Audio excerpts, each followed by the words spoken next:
What's up? Jay from Trick Gen Academy, Firearms Instructor in Central Florida. We are going to continue talking about open carry since it's a new thing that is happening in the state. Some people on live, they asked me a very good question of how do you know when somebody is a threat when they're open carrying, or how can you really disseminate at the point that you are in fear for your life? And the criteria that you would fear for your life and articulate using force or deadly force does not change just because somebody can openly display a weapon on their person now. So we measure it by three criteria, essentially four criteria, if you will: ability, opportunity, jeopardy, and then intent. So somebody should have the ability to kill a cripple. Yes, a gun does have the ability to kill a cripple. They should have the opportunity to kill a cripple. If their gun is in the holster, they don't have the ability with that gun to kill a cripple. But if they have a knife, billy club, an impact weapon of some sort, and they're within sight of 21 feet, which is roughly 7 yards, that's exactly 7 yards. At 7 yards with a knife or a baseball bat, yes, they do have the opportunity, so you can articulate it. And if they do have the ability at 7 yards with a knife, and then you reasonably want to articulate how life's in jeopardy. So the jeopardy portion is really important when it comes to open carry, because like I said, if their firearm is in the holster, how can you articulate to a judge or to an officer that your life was in danger and that you felt like your life was in jeopardy? The firearm was in a holster. You did not see them grab the firearm or unholster that firearm, nor did they point it at you. How was your life in danger simply because they were open carrying? This is not something we can just assume. And again, there's a lot of fear based around it because it's unknown. But for Florida, what we need to understand is there are 42 states that open carry. The majority of the country does allow open carry and is an open carry state. We just don't know that here because obviously most people don't learn about Nebraska gun laws. That's just not something you're going to think about in Florida because Nebraska has nothing to do with you here. But the majority of the country, literally 42 states, have open carry laws. So it's not an issue in those states. We just have to get used to it here because we've never allowed it. We never voted on it. There's nothing against the First District Court of Appeals. They did their job and they evaluated it based off the context that they have to. And they found that it was unconstitutional based off the Bruin test. So they gave their decision, and I stand by their decision because it was done fairly. So for civilians in Florida, or you're going to see more people open carrying, whether they're open carrying a pistol or whether they're open carrying an AR, things that have to be measured, especially for the pistol. I think it's easier to disseminate with the pistol because, like I said, if it's in the holster, there's nothing wrong with it. You can't really say that your life's in danger just because it's in the holster. Now, if they have their hand resting on it still, there's nothing wrong with that, especially if they are not in a direct confrontation with you. You guys are not having words back and forth. There's nothing wrong with their firearm being inside of the holster at that point in time. So even if their hand is resting there, you can't really articulate how your life's in danger. Now, if the conversation is getting heated, you guys are really starting to go back and forth. If you're a person that is open carrying, I don't recommend leaving your hand on your weapon if you are now verbally engaged with somebody, because Florida is a force on force continuum type of state. So if you're using unlawful force against me, I can use lawful force against you to protect myself from being for a great bodily injury. But if your hand is on the weapon, it does start to make this very weird distinction of how do I know you're not going to pull it. So if you're in a verbal altercation with somebody and you see their hand on their weapon, that is something to be mindful of. But if their weapon has not been unholstered, your life's not fully in danger. But we are starting to get to a very gray fine line right there. If you're in a verbal altercation with somebody, they're open carrying and they put their hand on their weapon, we'll have to see if they expand the definition of brandishing or what intimidation is. Right now, there's no definition of brandishing, but we can get into what overall brandishing is. So the moment the weapon comes out, if they pull the weapon out of their holster with the hopes to intimidate, let's say the muzzle stays pointed at the ground, but they pull it out with the hopes to intimidate, that is brandishing a firearm.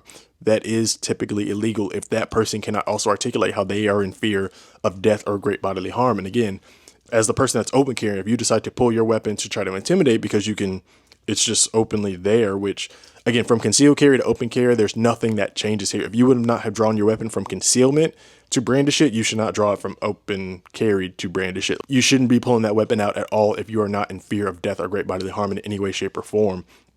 But the moment a person does bring out a weapon and they're using it to intimidate you, at that point, you can articulate how your life's in danger. They have the ability, they have the opportunity. And what we're now waiting for is jeopardy and intent. What is their intent? Is their intent to intimidate, or is their intent to eventually raise it and point it at you? So that's a very fine line that we have to pay attention to here in the state when it comes to open carrying. And people that are going to choose to open carry, understand that is not a tough card. Like, you open carrying does not give you a tough card to be able to intimidate or to try to back somebody down. The same way that you operated in the concealed carry state, literally from the 80s until the 10th or until the 25th when it's going to be statewide, is the same way you need to operate after the 25th. Nothing changes. Do not go pulling firearms out just because you can open carry now. Now, the major thing that I think people are really worried about is somebody that is carrying an AR pistol or an AR on their back just slung around, because that is a form of open carrying. It is about their person. It could be argued that it's on and about their person at that moment. This becomes a lot sketchier, because if someone in the comment section, they were just saying, there's like, oh, they're going to carry the AR pistol on their back, and if somebody buzzes at them, which I assume they meant honk, they're like, oh, people won't buzz and honk at me if I have an AR on my back. It doesn't, like, if I do honk at you and you have an AR on your back, that doesn't, like, me honking at you to not put your life in danger. So if you go to grab that AR or start motioning towards that AR and positioning it in a way where you can use it, that starts to articulate how life's in danger. I can, as the person that honked at you as the biker, I can say I honked at him, he looked at me, and then he started to move and position and grab his AR pistol from his back and position it in a way where it looked like he would use it. At that point, I'm starting to articulate that your intent may be to use this weapon against me. So when you're carrying, if you're going to be a person that chooses to carry an AR pistol, you need to be very mindful of at what point are you threatening somebody else's life? At what point are you starting to give the articulation and the intent that you may cause death or great bodily harm? Intent is it's not a defined, codified thing. It's a perceived thing. So if it can be perceived that you are threatening somebody's life, they have no duty to retreat, and they have the right to stand their ground in that moment, even if they're in a car. So for the people that are going to open carry ARs, and for the civilians that see people open carrying ARs, my best bet is to just stay away from them. You don't want to get in too much of a dialogue or conversation with them. And maybe this is just what they want, to be completely left alone. So I say completely leave them alone. You just don't know that person's intent, what they're going to do. They're not a criminal for open carrying the AR pistol. They're not a criminal for open carrying the rifle. It is a constitutionally protected right based off the decision by the first district. But at the point that your life is in danger, you don't want to put yourself in that position, and you don't want to get there if you could have reasonably. While we have no duty to retreat, retreating is the cheapest option. Sometimes it's the smartest option to save yourself a lot of money and a lot of headache and legal fees. So for a person, if you see them open carrying an AR, be very mindful. And for the person that is open carrying the AR, again, be very mindful. You don't want to start positioning that thing, putting your hand around the handle, having that thumb go towards the safety, indexing that finger to keep it safe, as you should. Don't let that finger rest on the trigger. But at the point you start to grab the handle of that AR, it starts to become a very, very sketchy place. I have pulled my gun on duty at many people for bringing out ARs and having their hand around the handle and just carrying the AR in a position where they can't fire it. Now, if it's slung around their back, if it's hanging from their body, it's not in their hands, they're not a threat. The AR on their person is not a threat to you. Your life's not in danger because they are not grabbing the AR. They're not able to actually use it until it is in their hand. So once their hand is on it and they are grabbing it in a position where it can be used, because even if it's at the low ready position, which for low ready, the muzzle is just pointed towards the ground, I can get shots off in 0.33 seconds from a low ready position. So at that point, yes, life is in danger. It becomes very quick in terms of when it can be used against a person.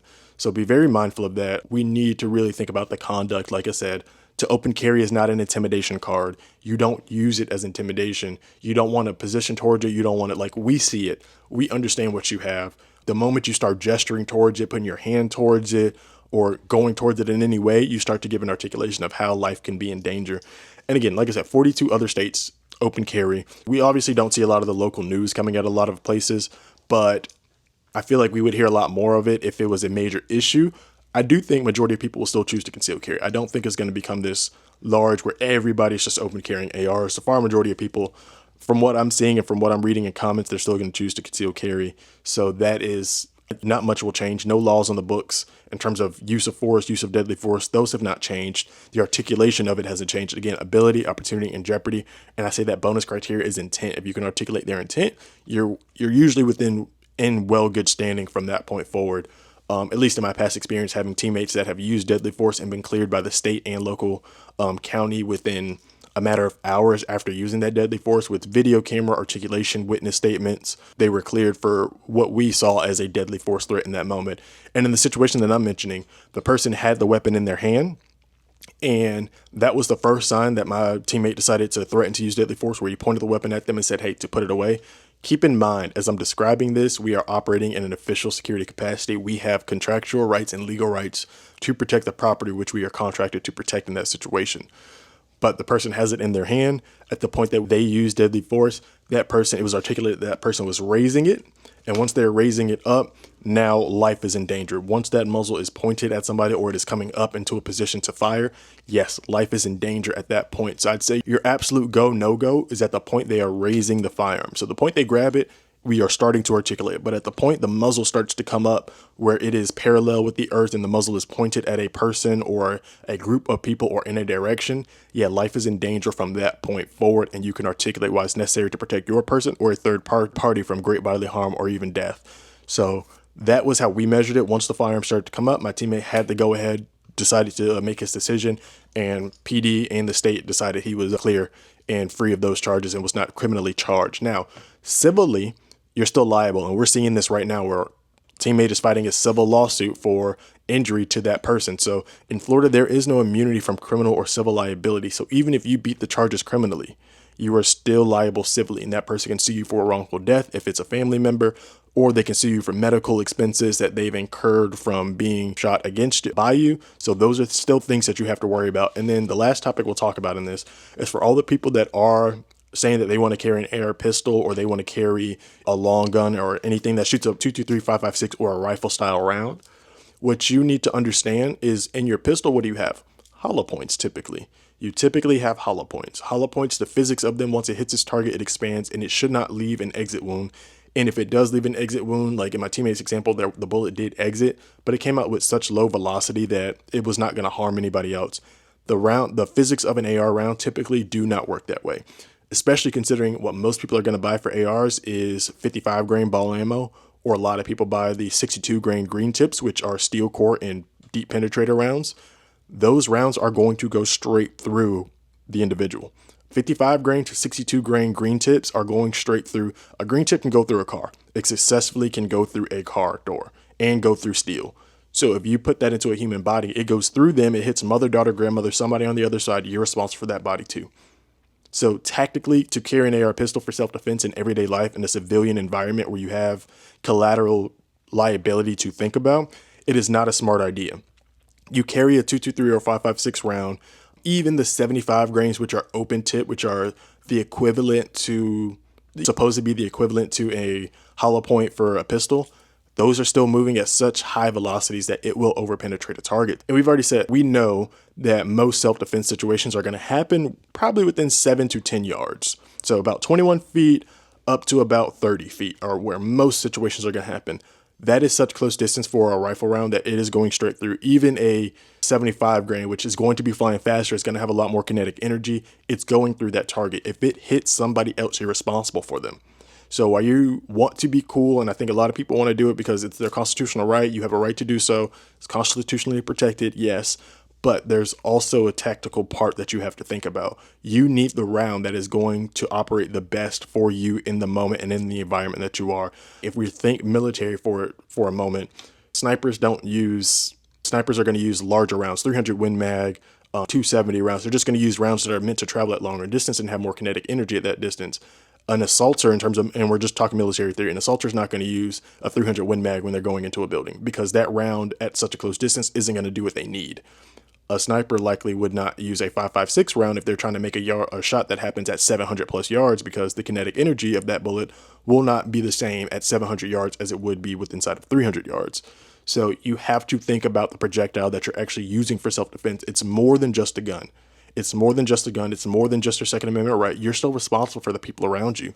And I see a lot of comments where they're saying, oh, I don't really care about their feelings or how people feel about open carry. It's my right. I have a right to do so. It's constitutionally protected. Absolutely. But you are still civilly liable. You're legally liable for everything that comes out of the muzzle of your firearm, as we all say. So if you send a 5.56 55 grain round at somebody, it's going through them because that's ballpoint ammo. If it hits somebody on the other side, you're responsible for that. Even if it's just a car moving by, you're responsible for that body too. So yes, you're going to beat the criminal charge, but you're going to be sued for a wrongful death suit. If you're using a 62 grain, it's 100%, 65 grain, I'm sorry, it's 100% going through that person because it can go through a car. 75 grain would be your best bet, but 75 grain won't have the best kinetic energy until you're doing it at a distance that is a little bit further. And if it is within close distance, you want to guarantee that there is nothing or no one on the backside of that person. So in the military, again, I've heard some military vets say that they wish they were always using 62 grain because it wouldn't drop an individual. Like they would use 55 grain ballpoint ammo, and if the person was on drugs or something, it would just go straight through them, and they would have to dump multiple rounds into that person in order to drop them. It's the same thing if you were to use a ballpoint pistol ammo, just regular full metal jacket. It's going straight through them. It's not causing as much damage. It won't drop them immediately. Police officers don't typically use ballpoint. They don't ever use full metal jackets in their pistols. For their rifles, honestly, for their rifles, let's be clear, they have, what am I trying to say? They have immunity. They usually have immunity, qualified immunity. So officers typically have qualified immunity. They have a union backing them. If they have to go to court for collateral damage, it doesn't come out of their pocket directly. The department that they're with will settle for them on their behalf with whoever the injured party is. So they have a whole agency with state funding backing them. You don't have that as a civilian. So while you want to carry the AR and it is your constitutional right and I'll back it, you need to be mindful, because I don't want to be the person that catches your stray when you're trying to defend yourself. And it just happens to be, it hits me because you were using the wrong type of ammo in the wrong situation. You made a wrong tactical decision in terms of protecting yourself. Let's be clear. Protecting yourself is a tactical decision. Using a weapon is a tactical decision that you have to do. It's the most tactical weapon to use to successfully defend yourself without being physically injured. If you try to go hands-on, you need to be a hands-on expert in order to know how to protect yourself. If you're going to use a blade, you need to be a person that understands how to use a blade so you don't injure yourself. So when you're using a weapon, you're using a tactical decision, and the ammo that you're using is just as much a part of it as anything else. If you don't plan on buying 75 grain or 70 grain open match tip rounds, you don't need to be open carrying a rifle or anything of that. You don't need to open carry any type of rifle, whether it's an AR pistol or whether it is a 16-inch rifle. They all shoot the same rounds. An AR pistol still shoots 5.56 .223. The barrel is shorter, and that's what classifies it as a pistol, but the round that it's sending has the same velocity as a 16-inch. The rounds are exactly the same. So be very mindful of that. That is something that you guys need to think about. These are the criteria. Like I said, nothing changes in terms of what you can use force or deadly force against. Nothing changes in terms of if you are intimidating a person, you will still face the same charges. Open carrying does not give you a pass to intimidate a person with a firearm. If you intimidate them, you are just as much liable criminally as you were before under the concealed carry laws. Nothing changes with open carry besides the fact that you can openly carry the firearm and display it to the ordinary sight of anybody around you. Let's not make bad decisions. Let's not put ourselves in a compromised position just because we want to practice our Second Amendment. Yes, the Second Amendment is a constitutionally protected right, and if you violate local laws, you will still go to jail for using that constitutionally protected right. So be smart, be safe, train hard, train often, stay on mission, and please God, read the laws.